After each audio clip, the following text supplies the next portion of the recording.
Graduation was supposed to be the proof, the receipt that said I was worth something, that I mattered, that all the long nights, the multiple jobs, and the constant self-doubt had led to something real, tangible. I had envisioned that night 100 different ways, none of which included my mother, standing in a crowded room and saying loud enough for everyone to hear, "I wish you were never born." The words didn't echo. They landed, heavy and deliberate, the kind of truth someone holds in their chest for years, waiting for a moment to let it fly with maximum damage. The room hushed, forks froze midair, glasses silently rested back on linen, even the light seemed to falter, and I just stood there feeling the air collapse around me, not crying, not yet, just still, just stunned. People turned not to help, not to comfort me, but to watch like spectators at a crash site, curious, expecting me to break like I always did. But something else rose up instead, something still and cold. A voice deep inside me that had whispered for years now demanded to be heard. And as I turned to face the woman who gave birth to me, I realized something terrifyingly freeing. The second she tried to erase me from existence was the moment I realized I didn't need her acknowledgement to exist. I wasn't always this clear, I wasn't always this strong. I grew up in a neat little neighborhood on a tree-lined street where mailboxes wore flowers and kids rode scooters after school. From the outside, everything looked safe, loving, normal. But behind the white doors of our 2-story house, something was always off. There was a gravity in that home, one that pulled every bit of warmth toward my younger sister, Emily. She didn't ask for it. She just existed at the center of everything, the daughter who could do no wrong, the one who made my mother radiate like she'd swallowed the sun. If Emily coughed, Mom checked her temperature twice, boiled homemade soup, and fussed over her for days. If she color-coded her class notes, it was treated like a PhD dissertation. When she won Best Participation in soccer, an award given to every player, the news was passed around the dinner table like a Nobel Prize announcement. And me.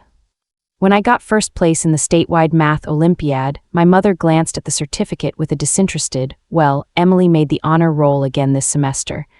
Then she folded laundry like nothing had happened. I stood there, holding my achievement like it might shatter if I squeezed too tightly. That was the blueprint of my childhood, muted praise, conditional kindness. But I tried, God did I try. Early morning shifts at the cafe during high school, late-night study sessions after stocking shelves for cash. I paid my own tuition through scholarships and grit. My parents didn't ask how I managed, they just asked when my portion of the bills would clear. I equated silence with strength. I taught myself not to need their validation, but of course I still did. I wanted to be seen, not praised, just seen. So when I got accepted into Stanford's MBA program, I cried. My advisor cried. My roommates screamed. My mom barely reacted. That's lovely, she said, before casually launching into Emily's next hospital rotation, as if my years of sacrifice were just noise interrupting her favorite daughter's highlight reel. Still, a part of me hoped that my graduation would finally change the narrative. I booked a private room at a beautiful restaurant with floor-to-ceiling windows and a warm golden glow. Delmonico was a place I used to walk past as a broke student, imagining what success might taste like. Now, I had made it, with my future literally waiting in an offer letter from a top consulting firm. I covered the whole bill, not as a flex, just a reach, one last olive branch from the daughter they always ignored. My team arrived first. They smiled with affection, easy warmth. Compliments flowed from my professors and manager like they'd been waiting for this moment. Clara, you worked harder than anyone. Clara, you carried your team with grace. Clara, we see the leader you've become. And for just a second, I let myself believe maybe when my parents arrived, they'd surprise me. Maybe they'd meet me in that warmth. Maybe they'd realize what they had missed all these years and finally lean in. They didn't. They walked in without flowers, card, or kind words. My mother wore that sharp, clipped smile I recognized instantly, the one she often saved for fake apologies or charity functions she couldn't leave soon enough. My father's eyes barely scanned the room. He looked like he already regretted being there. Still, I smiled, the same practiced smile I'd been polishing since childhood, not too big, not too desperate. Introductions began, and the praise continued, not from them, of course, but from others. "You must be very proud," my professor ventured gently, trying to bridge the gap they couldn't ignore. "Oh yes," my mother replied, her eyes darting toward her wine glass.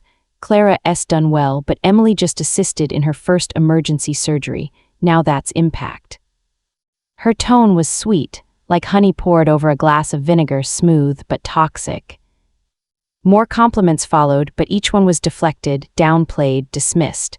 And every time, the spotlight they'd promised me for one night was stolen and tilted back toward someone who wasn't even in the room. By the time my manager stood to toast me, even he looked unnerved. "Clara's not just talented," he said, raising his glass. "She's resilient, she's the one you count on when everything's on fire, she's going places." The room applauded, my chest swelled with something fragile pride almost. I turned to find my mom's eyes, waiting for the moment. My father muttered, "Compared to a doctor, hard to measure." And then, like flipping a switch, my mother leaned back, sipping her Sauvignon Blanc, and delivered the sentence that would unravel a lifetime of buried hope. "I wish you were never born. But here's the thing." While her words cut, something miraculous happened inside me.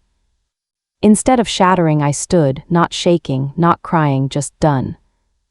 No longer begging for a seat at a table where I was always served scraps. I looked around the room, unaware that I was already rewriting the story into one they'd never see coming. And as I walked out, heels echoing across the hardwood floor, I wasn't leaving dinner. I was leaving them. They say children don't remember much from early childhood. But I do. I remember everything, not the events so much as the silences between them, the way my name always seemed like an afterthought in my mother's mouth, the way my father looked through me like he was forever distracted by a world I didn't belong to, the way love in my house flowed in one direction, toward Emily, while I drank from a well that never filled. Our house stood on a quiet street in Rochester, white siding, black shutters, a porch swing that only Emily ever used, a picture-perfect house in a neighborhood full of dogs and lawnmowers and polite smiles. Everyone assumed we were happy. But inside, there was a script, a list of invisible rules I was expected to follow. Rule 1, smile.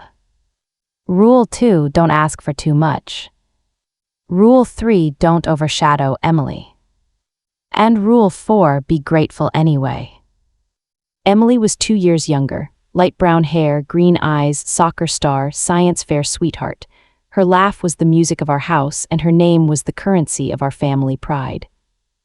If she got a ribbon, even a generic "thanks for participating" badge, my father would beam like she'd just cured cancer. If she got sick, Mom would rearrange the entire house around her needs: humidifiers, soup, fleece blankets, back rubs. I once spent a week home recovering from pneumonia, my lungs aching, fever climbing every night. The only thing my mother ever said was, "Don't get Emily sick." I stopped asking for anything after that. The first time I brought home an actual award, first place in the county spelling bee, I was 11. I remember standing in the doorway of the laundry room, holding the certificate like a sacred offering. My mom didn't even look up. "That's nice," she said, then without missing a beat she added, "Emily has a piano recital this weekend. Remember to wear something presentable." I stared at the back of her head and realized something staggering. No matter what I did, it would never matter as much as Emily simply existing. By the time I was 14, I kept my triumphs to myself: straight A's, honor roll, regional math competitions. I collected achievements like secret treasures, wrapping them carefully in shame for daring to be proud of myself. And Emily. When she donated a box of used books to the library, Mom said she was changing lives. When she sat beside a patient during her pre-med volunteering hours, it became the stuff of dinner table legend: "Emily had someone cry on her shoulder today. She's going to be such a healer." Nothing I did was ever healing. Not when I stocked shelves to help with groceries, not when I stayed up nights learning Excel to help Dad with his side hustle small business, not when I stepped in to pay the electric bill the month Mom forgot. None of it was healing. It was just expected. In high school, I got a job at a cafe a few blocks north of our cul-de-sac of pretenses. The work was hard. 5 a.m. shifts, spilled coffee, managers with too many rules and not enough kindness, but it was mine.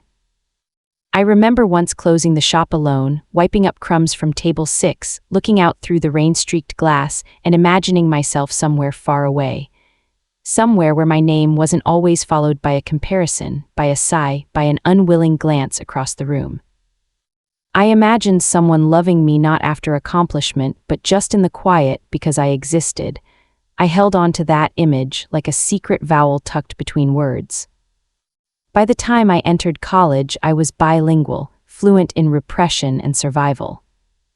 When I got into Stanford's MBA program, I told my advisor before I told my parents. He jumped out of his seat with pride. He even teared up. My mother said, "That's great. Emily just rotated through the trauma unit." Her supervising doctor said he'd never met a student resident so composed under pressure. I remember hanging up the phone and staring at the wall for 5 straight minutes. The wall said nothing. It said about as much as my parents ever did when it came to me. One night during my second year of grad school, I broke, quietly. I was managing a consulting project, tutoring undergrads for money, and still sending grocery top-up funds back home. I hadn't slept in 40 hours. I was standing in the stairwell between the business library and my class floor, gripping the railing like it was the only thing tethering me to earth. I called home, I didn't even know why. My mom answered.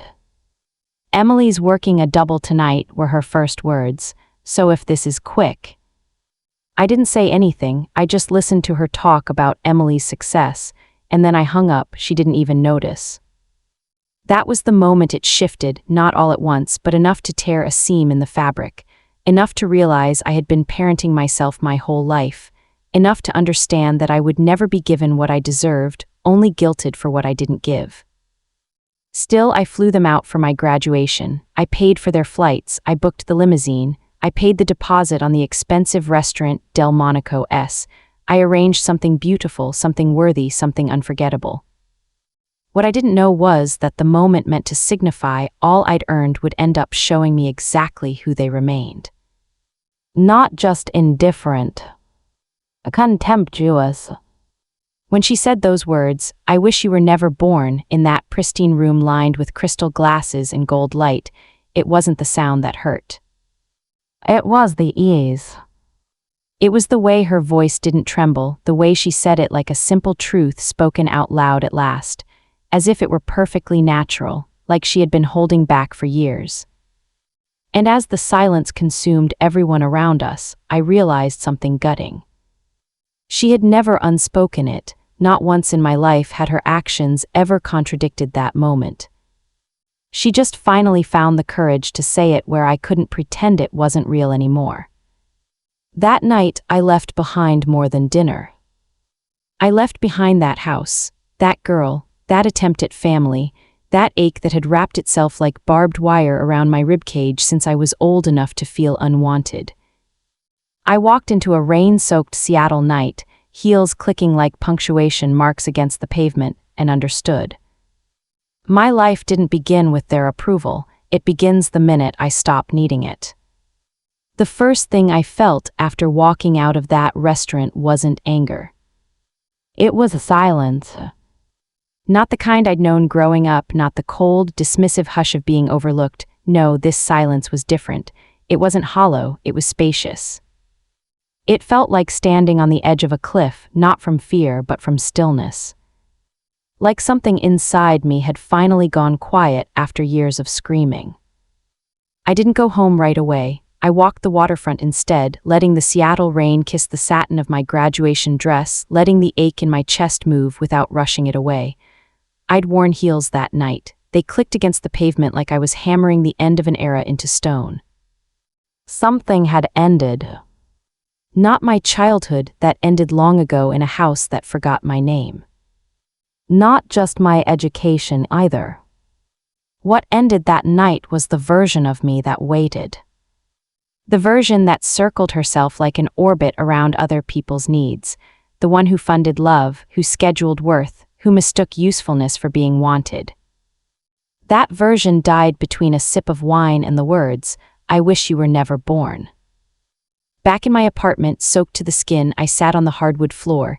I don't know how long I was there, an hour, 2.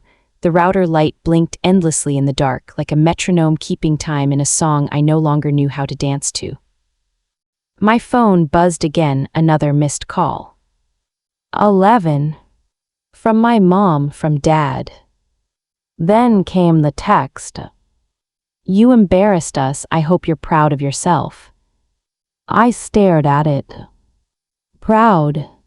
The cruel irony of it cracked something in me wide open. They used that word like a weapon. All my life, pride was something they never gave, but always demanded. They pretended inspiration while holding contempt. And I felt guilty for surviving. That night I opened my banking app, the one with my automatic transfers set up like quiet little tethers. Dad's utility bill, Mom's property taxes, Emily's tuition. Every one of them calling me back into that orbit. Every one of them funded by my effort, not their gratitude. My thumb hovered. There was a war inside me. The dutiful daughter, she hesitated, but the woman who was finally surfacing, she moved. Cancel, cancel, cancel. Each confirmation felt like a lock turning in my ribcage, not with rage, with clarity. I wasn't ending a relationship. I was ending debt, emotional debt, generational debt, inherited daughter guilt. The silence afterward didn't feel empty. It felt earned. The next morning, Michael showed up at my door. He was one of the few people who really saw me, not through title or GPA or resume, but through late-night ramen talks and 2 a.m. deadline panic attacks. The kind of friend who never tried to fix your scars, just made space for them. He walked in with takeout and a bottle of stupidly expensive wine he claimed was on sale. He didn't ask what happened. He just sat down beside me, opened the containers, and handed me chopsticks like it was a ritual. I hadn't eaten in 24 hours. "Still alive?" he asked. I nodded. And then, without intending to, I said it out loud. "I'm done." He didn't ask with what, he knew. He just nodded, like he'd been waiting for me to say it for years. "Good," he whispered, "about time you saved yourself." Weeks passed. No calls. No apologies. No text saying, "Let's talk." Nothing, just an echoing silence, pointed and hard, the kind of silence that's weaponized by people who think removing their presence will control you. But this time, it didn't feel like punishment. It felt like proof. Proof that they never reached for me unless they needed something, unless I was a lifeline, a fallback plan, an ATM wrapped in obedience. And strangely, I didn't miss them. I missed the idea of them, the version of family I'd fabricated for years just to survive. But that vision, that fantasy, it dissolved quietly, cleanly. And in its place. Not the loud, celebratory kind, the quiet, grown-up kind. Work became a kind of refuge.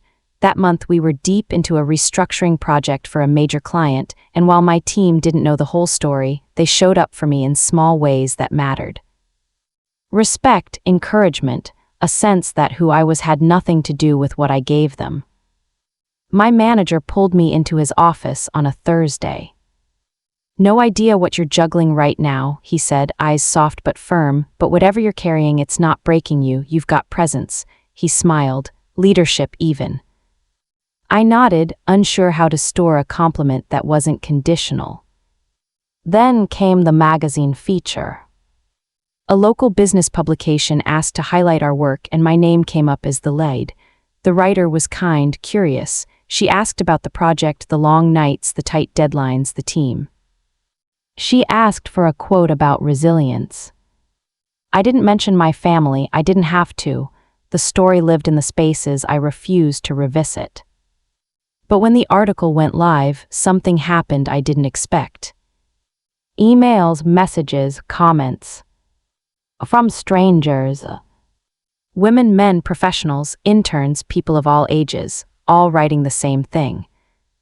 I grew up with parents who only loved versions of me that made them look good. I know what it's like to be the forgotten child. Thank you for telling the truth I never could. And something inside me began to heal, not because of their sympathy, but because of their recognition.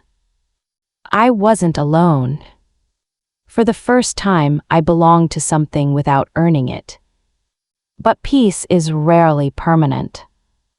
Not with families like mine. On a gray Tuesday, after a brutally long day, I came home, heels in hand, eyes aching, and saw two blurred shapes through the frosted glass of my apartment door. I froze. Was I ready? I wasn't sure, but I also wasn't afraid.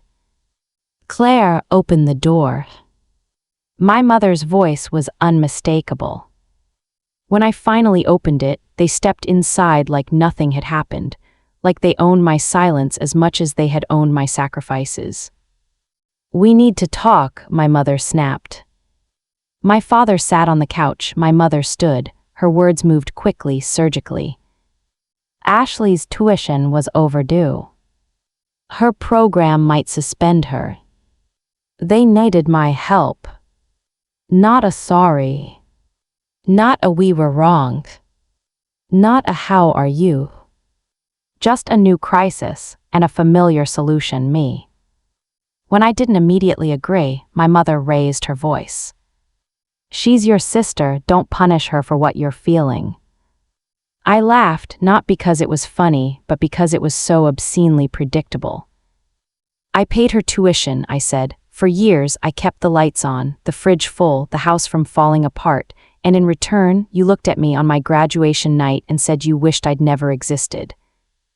My father's mouth opened, ready with some version of we didn't mean it. I didn't let him speak. You made the scene, I said. I just finally walked out of it. And then, maybe for the first time in my life, I told the truth. You didn't raise me, you drained me. They both stilled. Silence again, but this time I wasn't the one shrinking inside it. I opened the door.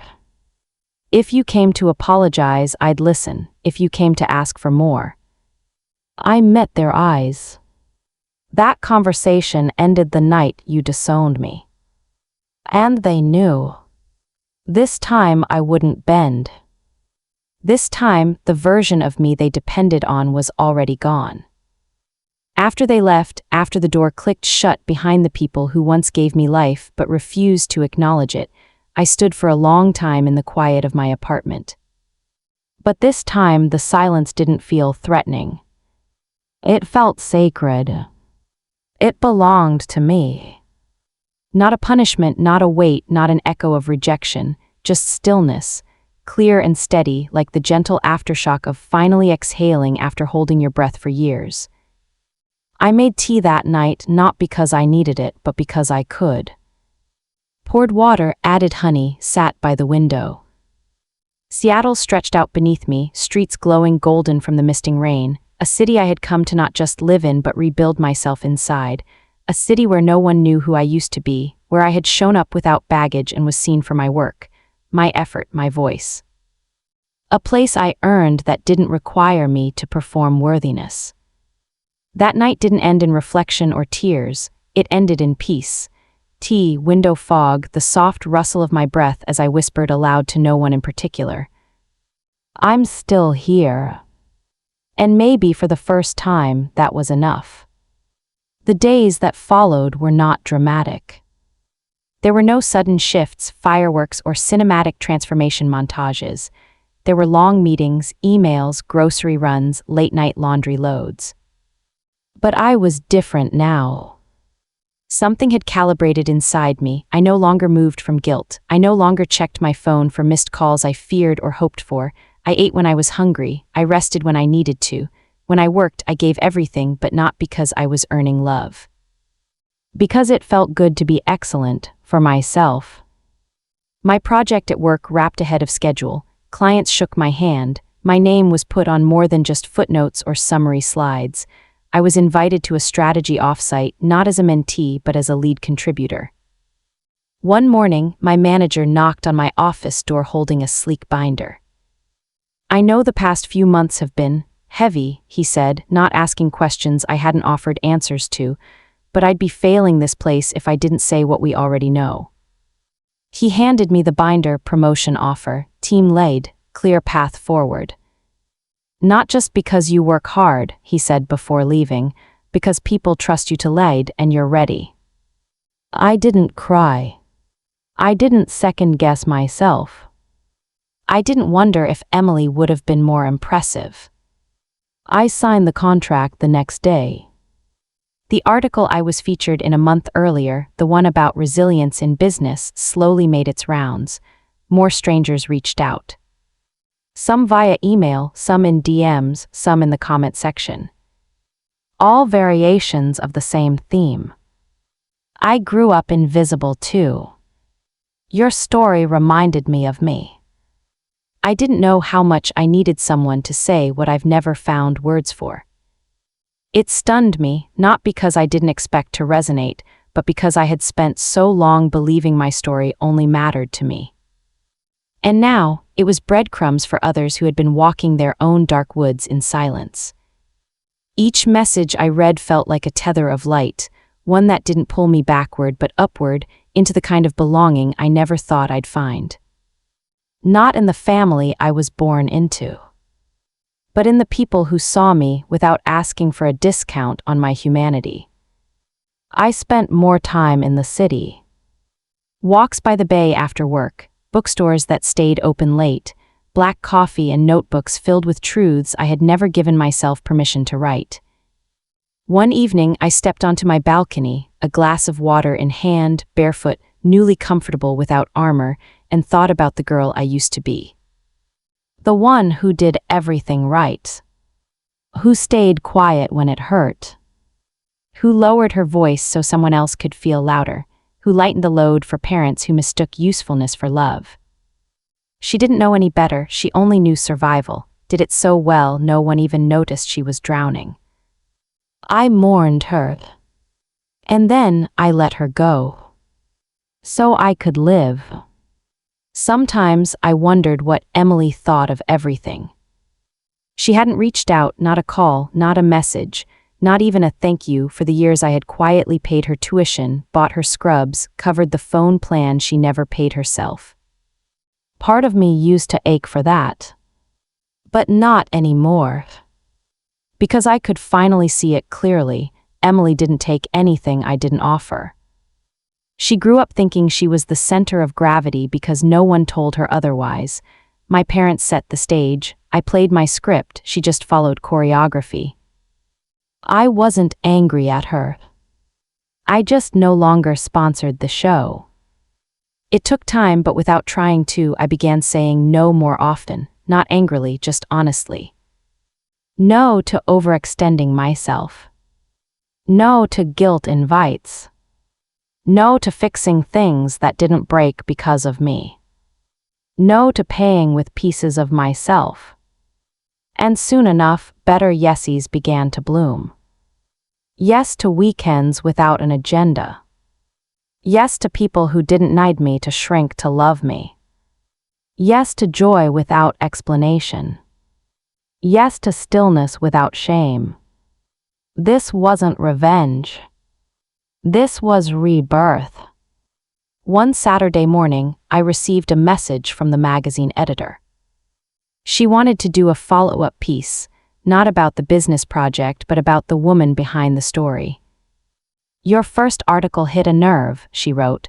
"We're hearing from readers who used your words to set themselves free." She called it a spotlight piece. But to me, it was a mirror. Proof that my voice had value, even when my parents didn't hear it. Even when I'd spent 2 decades whispering. I said yes. Not because I needed attention. but because I wanted my story to be another lantern lit for someone still walking the road I once did, alone, unseen, ashamed of how hard it was to be unloved by the people who were supposed to love you first. By the end of that year, my apartment had transformed too. Less survival, more softness. Potted plants I actually kept alive. Art I chose, not what I could afford. Books, throw blankets, candles lit not for guests but for me. And one sticky note on the mirror. You are not their version of you. Because I was. I wasn't the dramatic one. I wasn't the petty elder sister. I wasn't the failure next to their favorite child. I wasn't a mistake. I was proof that you can bloom in impoverished soil, that roots don't make home, nourishment does. I always thought freedom would feel like a bang, a firework, a door slamming shut, a scream echoing off the walls. But when it finally happened, it felt quiet. Like taking off a pair of shoes that never quite fit. Like stepping into sunlight and realizing you hadn't felt warm in years. Like finally stopping. No more proving. No more paying. No more waiting for the people who broke you to try and fix you. Just me, whole in my silence. And that in itself was a revolution. 6 months had passed since that night at Delmonico's. 6 months since my mother's words tried to erase me. Since I canceled their bills, closed the door, stopped playing my role in the family theater of expectations. In those months, the world didn't end, like they always made me feel it would if I stepped out of line. Actually, it started. I rose at dawn not to email spreadsheets but to journal. I found a therapist downtown, a quiet woman with knowing eyes who never rushed me into epiphanies. She just let me lay down the weight piece by piece. And in that space, I returned to myself. The small girl who once begged for recognition found her reflection in an older version who no longer needed raising, only permission to live. My work thrived. Not from chasing proof, but from steady, rooted presence. I planted things, herbs in window boxes, flowering jasmine by my balcony, things that didn't perform, they just were. Like me. Then one Friday afternoon in spring, the phone rang. Unknown number. I never would have answered it before, but now, I didn't fear voices that used to strip me bare. I picked up expecting a telemarketer. But it was Emily. Her voice small, not crying but cracked. Claire, hi. Silence. She started haltingly, said she heard about the article, that someone from her program forwarded it, not realizing it was me they were reading about. I didn't know, she finally admitted. I didn't see it, what they did, how they treated you. I was too deep inside it to notice. Part of me wanted to recoil. Was it guilt, performative regret? But then she said something more honest than I expected. I thought you were just strong. I didn't realize you were surviving. I didn't say anything for a while. The silence pressed against us like a tide. I never hated you, she whispered. I just thought it was easier being the one they loved. And there it was, the truth between us. She didn't ask for forgiveness. She didn't beg for me to come home. She just told the truth, her truth. And something inside me relaxed. I didn't offer to pay her tuition. I didn't offer a reunion. I just said, thank you for telling me. And strangely, that was enough. Months later, the magazine ran a second feature, a deeper story this time, not about my corporate wins, but about what comes after choosing yourself. They titled it, The Day I Left to Live. The article circled a simple thesis that sometimes the bravest thing you can do is break the cycle. Not loudly, not with rage, but with firm hands and an open door. That healing isn't always reconciliation. Sometimes healing means closing the door without guilt. Thousands of responses poured in.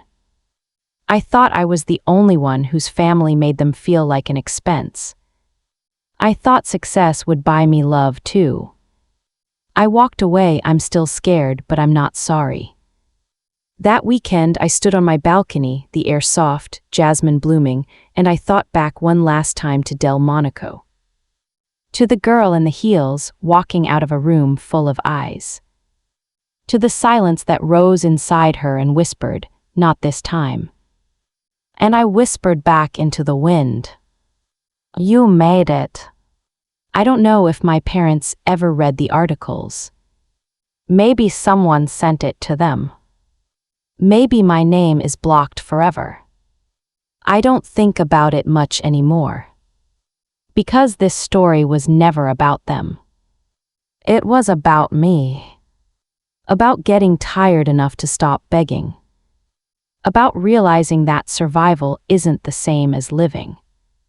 About choosing to matter to myself after a lifetime of not mattering at home. I live differently now. Gentler, slower. My apartment is filled with warmth, not expensively but intentionally.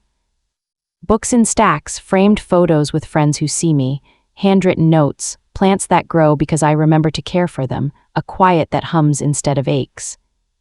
Love shows up differently too. It's in texts that say, "Thinking of you," not "What can you do for me?" It's in the friend who drops off soup just in case. In laughter shared without competition, in hugs that ask for nothing but presence.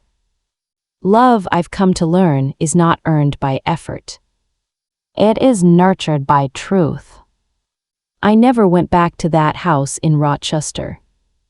Not because I'm bitter, but because I built a better home within me, and no childhood living room can offer me more than what I've already given myself.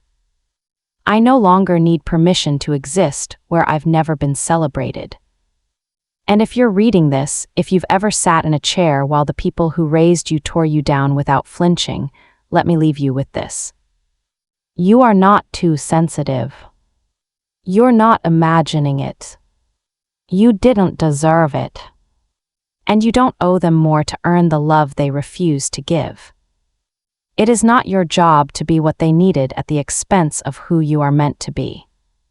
Walk away if you need to. And if walking away feels like breaking, remember, some things must break so something truer can rise. This story is not a tragedy. It's a beginning, mine, and maybe now yours too.